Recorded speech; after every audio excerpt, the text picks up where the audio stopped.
If you're looking for a 30% VA rating, you might want to try one of these claims: asthma, cubital tunnel, Gerd, bilateral pes planus, or IBS. Why is a 30% VA rating important? For starters, when you get to 30%, you get to add dependents. You don't get to add dependents at 10% or 20%. Another reason you might want to get a 30% rating may move you up the ladder a little bit, might get you into a play for a TDIU claim, or it might get you into the Hundo Club if you have a 92% rating and you need 3 more points. So the first one is asthma. VA will use 38 CFR 4.97, diagnostic code 6602. To get a 30% VA rating for asthma, you must have one of the following. And FEV stands for forced expiratory volume. FEV1 of 56 to 70% predicted, or FEV1 / FVC of 56 to 70%, or daily inhalation or oral bronchodilator therapy, or inhalational anti-inflammatory medication. Next up is cubital tunnel syndrome. Here's an example of a 30% rating for cubital tunnel syndrome.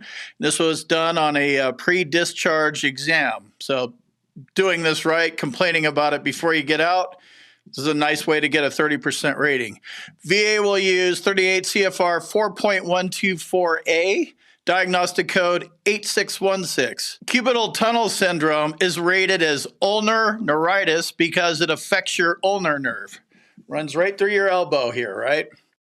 A 30% rating is warranted for moderate incomplete paralysis of the ulnar nerve in the major upper extremity in the dominant arm. Gastroesophageal reflux disease, Gerd, 30%. Gerd is analogously rated as hiatal hernia under 4.114, the schedule for rating disabilities, under the digestive system, and its diagnostic code 7346. Analogous ratings are given to conditions that are not specifically listed in the rating schedule. Instead, the VA will assign a rating under the closest diagnostic code to the condition.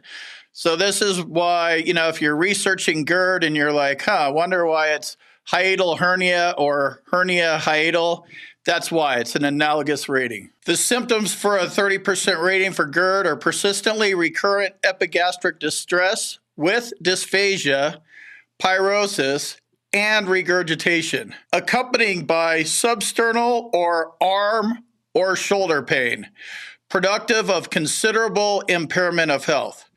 You want to watch the and or statements with all these ratings, and then I also included the CFR regulation here, 7346, hernia hiatal. Bilateral pes planus.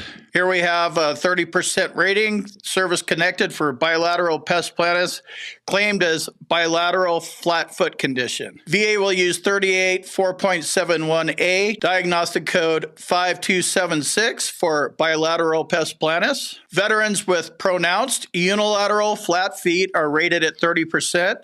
To be considered pronounced, your condition cannot be helped by using shoe supports, and both feet must be affected. That's what that means. So when you're doing anything with your feet, you want to make sure you go get the inserts prescribed, because they're going to be looking for the inserts, the shoe inserts, and they'll probably help you anyway. They don't take away the pain, but they make it easier to walk on my feet. Get the inserts. It's in the law. That's where this comes from. For irritable bowel syndrome, VA will use 38 CFR 4.114, diagnostic code 7319. Veterans will get a 30% rating for IBS if they exhibit severe symptoms such as diarrhea or alternating diarrhea and constipation. That's the one that I have, and that's how I think about it, and I explain. If you have the alternating, then that shows that you're in constant pain on a daily basis. It picks up the constant abdominal distress. It picks up everything. So alternating diarrhea and constipation. Let me jump in here real quick and tell you about my boot camp. If you want to learn more about the VA claims process, check out my boot camp. You can talk to me live. There's a link on the website. And in the description, combatcraig.com. And also, if you need medical evidence like a nexus or documenting your symptoms properly, go to our website, combatcraig.com, and it says medteam/nexus letters. Click on that link, fill out the form. Boom, you're done.